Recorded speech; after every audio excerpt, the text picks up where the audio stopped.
ఈరోజు గుడ్లవల్లేరు ఇంజనీరింగ్ కాలేజీలో జరిగినటువంటి ఘటనకు సంబంధించి ఏపీ మాజీ ముఖ్యమంత్రి వైఎస్ఆర్ కాంగ్రెస్ పార్టీ అధినేత జగన్మోహన్ రెడ్డి స్పందించడం జరిగింది. ఆయన మాట్లాడుతూ గడిచినటువంటి 3 నెలల్లో ప్రభుత్వం పరిపాలనను పూర్తిగా గాలికి వదిలేసిందని, కేవలం రాజకీయ కక్ష సాధింపు చర్యల మీదే దృష్టి ఉంచినటువంటి కారణంగా విద్యా వ్యవస్థని పూర్తిగా నిర్వీర్యం చేసేసి విద్యా వ్యవస్థని గాలికి వదిలేసినటువంటి కారణంగా ఇలాంటి ఘటనలు చోటు చేసుకుంటున్నాయని, ఇటీవల నూజివీడు IIITలో జరిగినటువంటి ఆహారం కలుషితం కారణంగా 300 మంది విద్యార్థులు ఆసుపత్రి పాలైనటువంటి విషయం అందరికీ తెలిసిందే. దాని గురించి కూడా ఆయన ప్రస్తావించడం జరిగింది. ఒక పక్క విద్యార్థులు కలుషిత ఆహారంతో ఆసుపత్రుల పాలవుతున్నారని, మరొక పక్క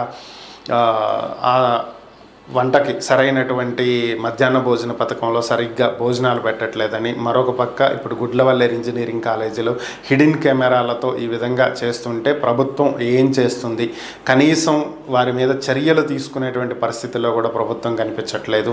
వెంటనే దీని మీద చర్యలు తీసుకోవాలి, లేదంటే వైఎస్ఆర్ కాంగ్రెస్ పార్టీ నేరుగా ధర్నాకి దిగుతుంది, నిరసన తెలియజేస్తుంది. వెంటనే దీని మీద ప్రభుత్వం చర్యలు తీసుకుని ఒక ప్రత్యేక కమిటీ వేసి దోషులైనటువంటి వారిని కఠినంగా శిక్షించాల్సిందే అని చెప్పి ఆయన చెప్పడం జరిగింది.